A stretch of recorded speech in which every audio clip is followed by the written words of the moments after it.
क्या एक्टिंग कर रहा है ये। Excuse me sir. आज बात करने जा रहे हैं शब्बीर साहब की। सॉरी, आप शब्बीर के नाम से उन्हें नहीं पहचानेंगे, शहबाज गिल साहब की।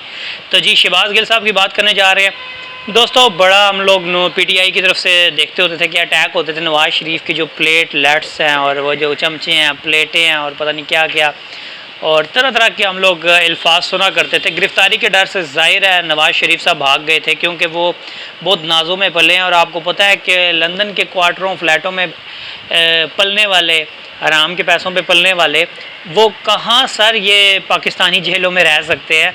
तो वही हाल फिर अमेरिका के शहरी शहबाज गिल साहब का है, वो भी कहाँ रह सकते हैं।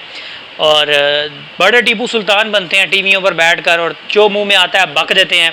और जब पुलिस के 2 डंडे पड़ते हैं ना और रिमांड अदालत दे देती है, तो उसके बाद सर इनकी सारी हैकड़ी निकल जाती है। ये जेलों में माफिया भी मांगते हैं, और फिर जब माफियों से काम नहीं चलता तो इनकी तबीयतें ख़राब हो जाती हैं। कल रात पिम्स अस्पताल में आए और बड़ा शोर वलवला मचाई रखा पीटीआई के कारकुनों ने। जी, शहबाज गिल को ये हो गया, वो हो गया। कुछ भी नहीं हुआ, टोटल ड्रामेबाजी थी। और सबसे बड़ी बात, कई जगहों पर उन्होंने देखे, कहते हैं कि अगर आप नकल कर रहे हैं ना तो उसके लिए आपको अक्ल की ज़रूरत है। जैसे आपने मेट्रो की नकल करके पेशावर में मेट्रो बनाई और उसका हमने हाल देखा क्या हो गया। तो आप लोगों के पास अक्ल भी नहीं थी नकल के लिए। तो कहते हैं ना, नकल के लिए अक्ल की ज़रूरत होती है। कल आपने फिर नवाज शरीफ की नकल की और आपने वो नौटंकी की, बीमार होने की और इस तरह की सारी हरकतों की, लेकिन आपसे वो भी सही तरह से नहीं हुई। वो जो ऑक्सीजन था एम्बुलेंस में भी बंद, बाद में भी बंद, मतलब बग़ैर ऑक्सीजन के बंदा यूँ पड़ा हुआ है और तरह तरह की एक्टिंग कर रहा है। शहबाज गिल साहब को एक मैं मुबारकबाद देना चाहूँगा कि यार आपकी एक्टिंग जो थी कमाल की थी, एक्टिंग के बादशाह, 100 नंबर पूरे।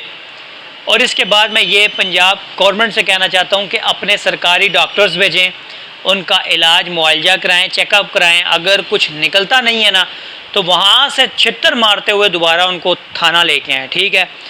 और अगर कोई थोड़ी 19-20 की शुगर हाई हो जाती है या हाई ब्लड प्रेशर कोई 5-10 ऊपर हो जाता है तो उससे कोई इतना ख़ास फ़र्क पड़ता नहीं है, ठीक है। तो उसकी भी मेडिसिन हैं, वो एक दिन उनको दे के उनको बाकायदा दोबारा थाने में शिफ्ट किया जाए। वो जो थाना है और जो जिस्मानी उनका रिमांड है, अभी तो मैंने सुना है कि उनका जुडिशल ने फिर उनका जिस्मानी रिमांड में तोसी की हुई है। तो अगर तोसी है तो भाई इस वक्त को ज़ाया ना करें, ये वक्त गनीमत जाने। तो उनको दोबारा लेकर आएँ।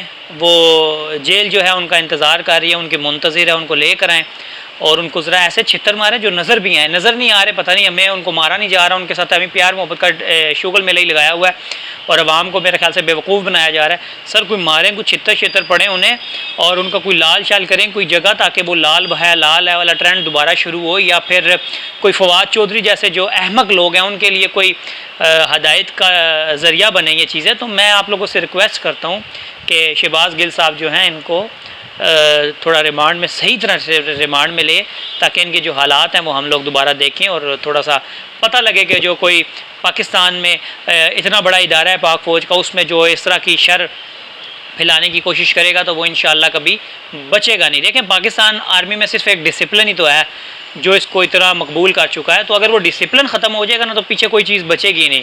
तो अल्लाह ताला आप पर मेरा हामी नासिर हो, जज़ाकुमुल्लाह खैरा।